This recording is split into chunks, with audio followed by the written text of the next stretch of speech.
11 avril, 1 Samuel, chapitre 15, chapitre 16, chapitre 17.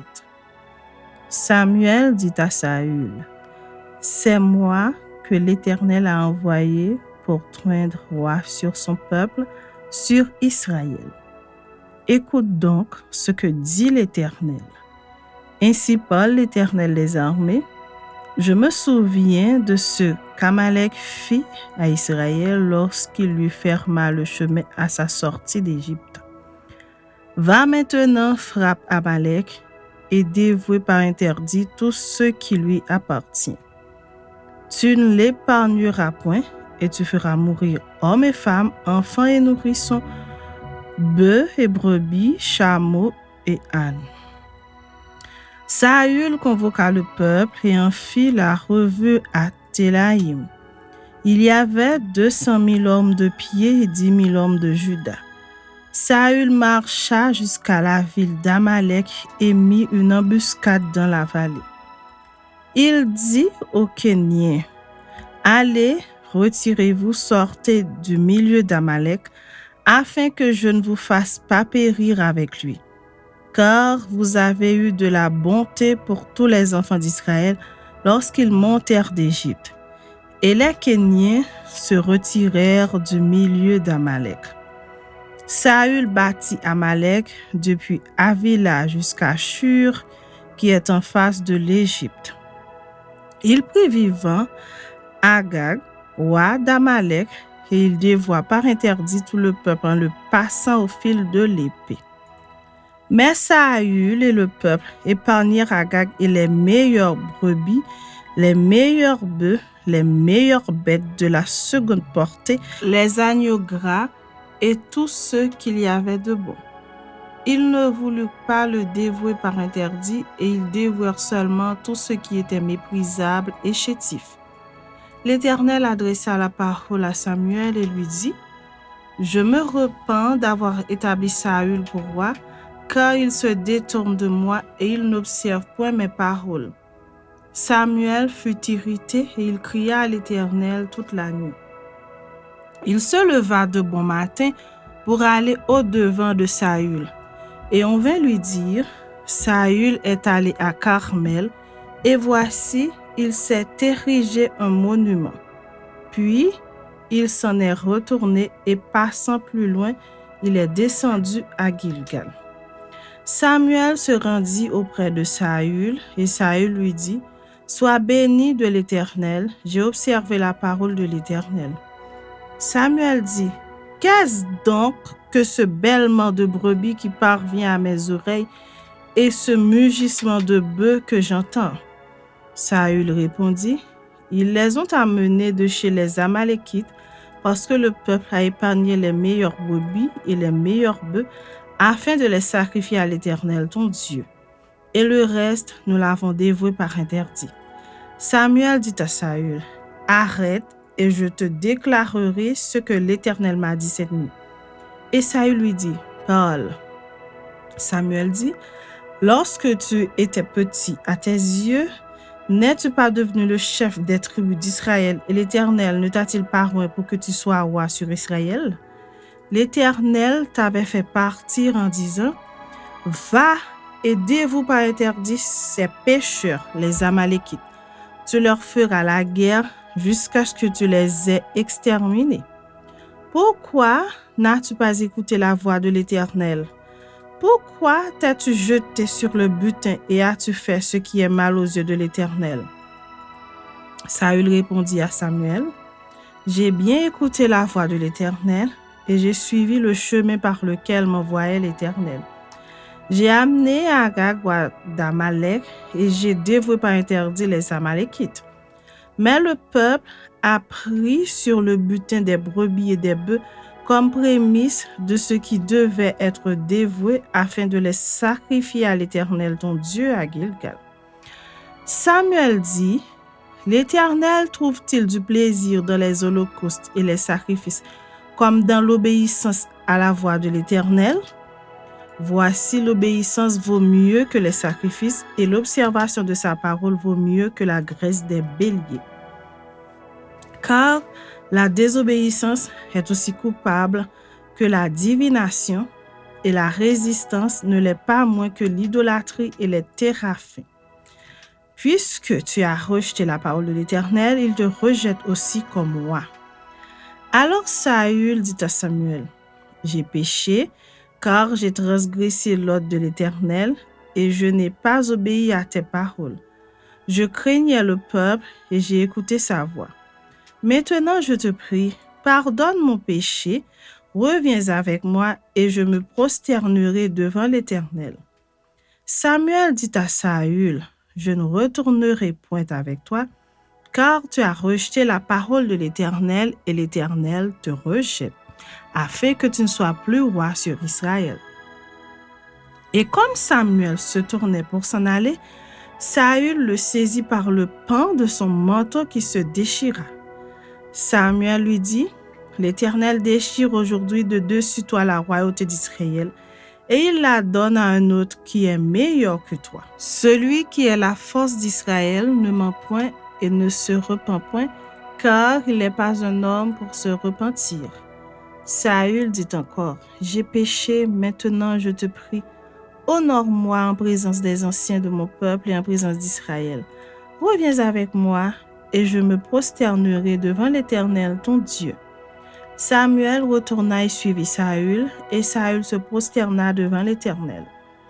Puis Samuel dit, « Amenez-moi Agag, roi d'Amalek. » Et Agag s'avança vers lui d'un air joyeux. Il disait, « Certainement l'amertume de la mort est passée. » Samuel dit, « De même que ton épée a privé des femmes de leurs enfants, ainsi ta mère entre les femmes sera privée d'un fils. » Et Samuel mit Agag en pièces devant l'Éternel à Gilgal. Samuel partit pour Rama, et Saül monta dans sa maison à Gibéa de Saül.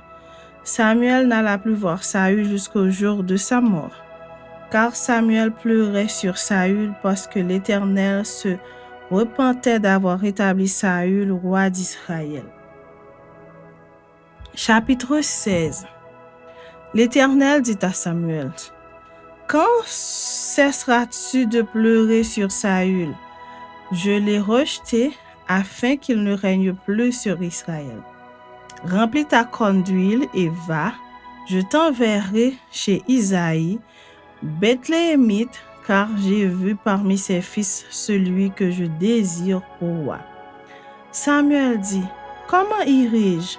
Saül l'apprendra et il me tuera. » Et l'Éternel dit, « Tu emmèneras avec toi une génisse et tu diras, « Je viens pour offrir un sacrifice à l'Éternel. » Tu inviteras Isaïe au sacrifice. Je te ferai connaître ce que tu dois faire et tu rendras pour moi celui que je te dirai. » Samuel fit ce que l'Éternel avait dit et il alla à Bethléem. Les anciens de la ville accoururent effrayés au-devant de lui et dirent, « Ton arrivée annonce-t-elle quelque chose d'heureux? » Il répondit, « Oui, je viens pour offrir un sacrifice à l'Éternel. Sanctifiez-vous et venez avec moi au sacrifice. » Il fit aussi sanctifier Isaïe et ses fils, et il les invita au sacrifice. Lorsqu'ils entrèrent, il se dit en voyant Eliab, « Certainement, loin de l'Éternel est ici devant lui. » Et l'Éternel dit à Samuel, « Ne prends point garde à son apparence et à la hauteur de sa taille, car je l'ai rejeté. » L'Éternel ne considère pas ce que l'homme considère. L'homme regarde à ce qui frappe les yeux, mais l'Éternel regarde au cœur. Isaïe appela Abinadab et le fit passer devant Samuel. Et Samuel dit, « L'Éternel n'a pas non plus choisi celui-ci. » Isaïe fit passer Shama, et Samuel dit, « L'Éternel n'a pas non plus choisi celui-ci. » Isaïe fit passer ses 7 fils devant Samuel, et Samuel dit à Isaïe, « L'Éternel n'a choisi aucun d'eux. » Puis Samuel dit à Isaïe, « Sont ceux-là tous tes fils? » Et il répondit, « Il reste encore le plus jeune, mais il fait paître les brebis. » Alors Samuel dit à Isaïe, « Envoie le chercher, car nous ne nous placerons pas avant qu'il ne soit venu ici. » Isaïe l'envoya chercher. Or, il était blond, avec de beaux yeux et une belle figure. L'Éternel dit à Samuel, « Lève-toi, oins-le, car c'est lui. » Samuel prit la corne d'huile et le oignit au milieu de ses frères. L'Esprit de l'Éternel saisit David à partir de ce jour et dans la suite. Samuel se leva et s'en alla à Rama. L'Esprit de l'Éternel se retira de Saül, qui fut agité par un mauvais esprit venant de l'Éternel. Les serviteurs de Saül lui dirent, « Voici un mauvais esprit de Dieu t'agite. Que notre Seigneur parle, tes serviteurs sont devant toi. Ils chercheront un homme qui sache jouer de la harpe. Et quand le mauvais esprit de Dieu sera sur toi, il jouera de sa main et tu seras soulagé. » Saül répondit à ses serviteurs, « Trouvez-moi donc un homme qui joue bien et amenez-le-moi. » L'un des serviteurs prit la parole et dit, « Voici, j'ai vu un fils d'Isaïe, Bethléemite, qui sait jouer. C'est aussi un homme fort et vaillant, un guerrier, parlant bien et d'une belle figure, et l'Éternel est avec lui. » Saül envoya des messagers à Isaïe pour lui dire, « Envoie-moi David, ton fils, qui est avec les brebis. » Isaïe prit un âne qu'il chargea de pain, d'une outre de vin et d'un chevreau, et il envoya ces choses à Saül par David, son fils. David arriva auprès de Saül et se présenta devant lui. Il plut beaucoup à Saül et il fut désigné pour porter ses armes. Saül fit dire à Isaïe, « Je te prie de laisser David à mon service, car il a trouvé grâce à mes yeux. » Et lorsque l'Esprit de Dieu était sur Saül, David prenait la harpe et jouait de sa main. Saül respirait alors plus à l'aise et se trouvait soulagé, et le mauvais esprit se retirait de lui. Chapitre 17. Les Philistins réunirent leurs armées pour faire la guerre, et ils se rassemblèrent à Soko, qui appartient à Juda. Ils campèrent entre Soko et Azeka, à Éphès-Damé. Saül et les hommes d'Israël se rassemblèrent aussi. Ils campèrent dans la vallée des Térébintes et ils se mirent en ordre de bataille contre les Philistins. Les Philistins étaient vers la montagne d'un côté et Israël était vers la montagne de l'autre côté. La vallée les séparait. Un homme sortit alors du camp des Philistins et s'avança entre les deux armées. Il se nommait Goliath, il était de Gath et il avait une taille de 6 coudées et un empan. Sur sa tête était un casque d'airain et il portait une cuirasse à écailles du poids de 5000 cycles d'airain. Il avait aux jambes une armure d'airain et un javelot d'airain entre les épaules. Le bois de sa lance était comme une anse souple de tisserand, et la lance pesait 600 cycles de fer. Celui qui portait son bouclier marchait devant lui. Le Philistin s'arrêta et s'adressant aux troupes d'Israël rangées en bataille, il leur cria, « Pourquoi sortez-vous pour vous ranger en bataille? Ne suis-je pas le Philistin et n'êtes-vous pas des esclaves de Saül? Choisissez un homme qui descende contre moi. S'il peut me battre et qu'il me tue, nous vous serons assujettis. Mais si je l'emporte sur lui et que je le tue, vous nous serez assujettis et vous nous servirez. » Le Philistin dit encore, « Je jette en ce jour un défi à l'armée d'Israël. Donnez-moi un homme et nous nous battrons ensemble. » Saül et tout Israël entendirent ces paroles du Philistin, et ils furent effrayés et saisis d'une grande crainte. Or David était fils de cet Éphrasien de Bethléem de Juda nommé Isaïe, qui avait 8 fils et qui du temps de Saül était vieux, avancé en âge. Les 3 fils aînés d'Isaïe avaient suivi Saül à la guerre. Le premier-né de ces 3 fils qui étaient partis pour la guerre s'appelait Eliab, le second Abinadab et le troisième Shama. David était le plus jeune Et lorsque les 3 aînés eurent suivi Saül, David s'en alla de chez Saül et revint à Bethléem pour faire paître les brebis de son père. Le Philistin s'avançait matin et soir, et il se présenta pendant 40 jours. Isaïe dit à David son fils, « Prends pour tes frères ce tépha de grains rôtis et ces 10 pains, et cours au camp vers tes frères. Porte aussi ces 10 fromages au chef de leurs milliers. Tu verras si tes frères se portent bien, et tu m'en donneras des nouvelles sûres. » Ils sont avec Saül et tous les hommes d'Israël dans la vallée des Térébintes, faisant la guerre aux Philistins. David se leva de bon matin, il laissa les brebis à un gardien, prit sa charge et partit, comme Isaïe le lui avait ordonné. Lorsqu'il arriva au camp, l'armée était en marche pour se ranger en bataille et poussait des cris de guerre. Israël et les Philistins se formèrent en bataille, armée contre armée. David remit les objets qu'il portait entre les mains du gardien des bagages et courut vers les rangs de l'armée. Aussitôt arrivé, il demanda à ses frères comment ils se portaient.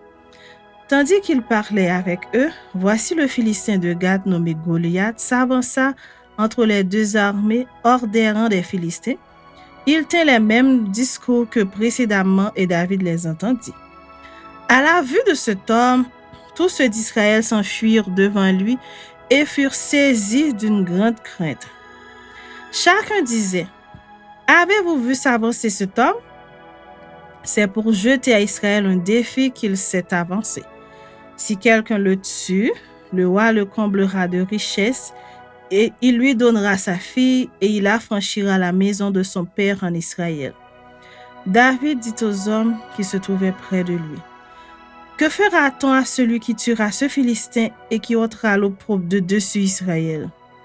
Qui est donc ce Philistin, cet incirconcis pour insulter l'armée du Dieu vivant? » Le peuple, répétant les mêmes choses, lui dit, « C'est ainsi que l'on fera à celui qui le tuera. » Eliab, son frère aîné, qui l'avait entendu parler à ses hommes, fut enflammé de colère contre David. Il dit, « Pourquoi es-tu descendu et à qui as-tu laissé ce peu de brebis dans le désert? Je connais ton orgueil et la malice de ton cœur. C'est pour voir la bataille que tu es descendu. » David répondit, « Qu'ai-je donc fait? Ne puis-je pas parler ainsi? » Et il se détourna de lui pour s'adresser à un autre et fit les mêmes questions. Le peuple lui répondit comme la première fois. Lorsqu'on eut entendu les paroles prononcées par David, on les répéta devant Saül qui le fit chercher.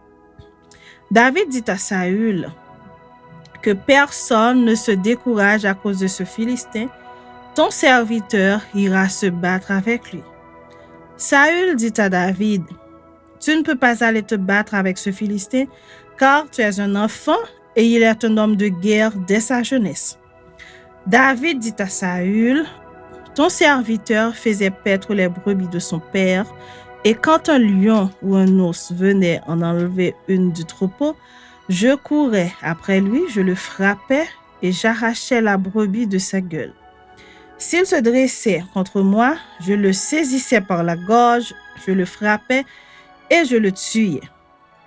C'est ainsi que ton serviteur a terrassé le lion et l'ours, et il en sera du Philistin de cet incirconcis comme de l'un d'eux, car il a insulté l'armée du Dieu vivant. » David dit encore, « L'Éternel qui m'a délivré de la griffe du lion et de la patte de l'ours me délivrera aussi de la main de ce Philistin. » Et Saül dit à David, « Va, et que l'Éternel soit avec toi. » Saül fit mettre ses vêtements à David. Il plaça sur sa tête un casque d'airain et le revêtit d'une cuirasse. David ceignit l'épée de Saül par-dessus ses habits et voulut marcher, car il n'avait pas encore essayé. Mais il dit à Saül, « Je ne puis pas marcher avec cette armure, je n'y suis pas accoutumé. » Et il s'en débarrassa. Il prit en main son bâton, choisit dans le torrent 5 pierres polies et les mit dans sa gibecière de berger et dans sa poche. Puis, sa fronde à la main, il s'avança contre le Philistin. Le Philistin s'approcha peu à peu de David et l'homme qui portait son bouclier marchait devant lui. Le Philistin regarda et lorsqu'il aperçut David, il le méprisa, ne voyant en lui qu'un enfant blond et d'une belle figure. Le Philistin dit à David, « Suis-je un chien pour que tu viennes à moi avec des bâtons ?» Et après l'avoir maudit par ses dieux, il ajouta, « Viens vers moi et je donnerai ta chair aux oiseaux du ciel et aux bêtes des champs. » David dit aux Philistins, « Tu marches contre moi avec l'épée, la lance et le javelot, et moi je marche contre toi au nom de l'Éternel des armées, du Dieu de l'armée d'Israël que tu as insulté. Aujourd'hui, l'Éternel te livrera entre mes mains, je t'abattrai et je te couperai la tête. Aujourd'hui, je donnerai les cadavres du camp des Philistins aux oiseaux du ciel et aux animaux de la terre. Et toute la terre saura qu'Israël a un Dieu. Et toute cette multitude saura que ce n'est ni par l'épée, ni par la lance que l'Éternel sauve, car la victoire appartient à l'Éternel, et il vous livre entre nos mains. » Aussitôt que le Philistin se mit en mouvement pour marcher au-devant de David, David courut sur le champ de bataille à la rencontre du Philistin. Il mit la main dans sa gibecière, il prit une pierre et la lança avec sa fronde. Il frappa le Philistin au front, et la première s'enfonça dans le front du Philistin qui tomba le visage contre terre. Ainsi, avec une fronde et une pierre, David fut plus fort que le Philistin. Il le terrassa et lui ôta la vie sans avoir d'épée à la main. Il courut, s'arrêta près du Philistin, se saisit de son épée qu'il tira du fourreau, le tua et lui coupa la tête. Les Philistins, voyant que leur héros était mort, prirent la fuite. Et les hommes d'Israël et de Juda poussèrent des cris et allèrent à la poursuite des Philistins jusque dans la vallée et jusqu'aux portes d'Écron. Les Philistins blessés à mort tombèrent dans le chemin de Sharaïm jusqu'à Gath et jusqu'à Écron. Et les enfants d'Israël revinrent de la poursuite des Philistins et pillèrent leur camp. David prit la tête du Philistin et la porta à Jérusalem, et il mit dans sa tente les armes du Philistin. Lorsque Saül avait vu David marcher à la rencontre du Philistin, il avait dit à Abner, chef de l'armée, « De qui ce jeune homme est-il fils, Abner ?» Abner répondit, « Aussi vrai que ton âme est vivante, ô roi, je l'ignore. Informe-toi donc de qui ce jeune homme est fils, dit le roi. » Et quand David fut de retour après avoir tué le Philistin, Abner le prit et le mena devant Saül. David avait à la main la tête du Philistin. Saül lui dit, « De qui es-tu fils, jeune homme ?» Et David répondit, « Je suis fils de ton serviteur Isaïe, Bethléemite. »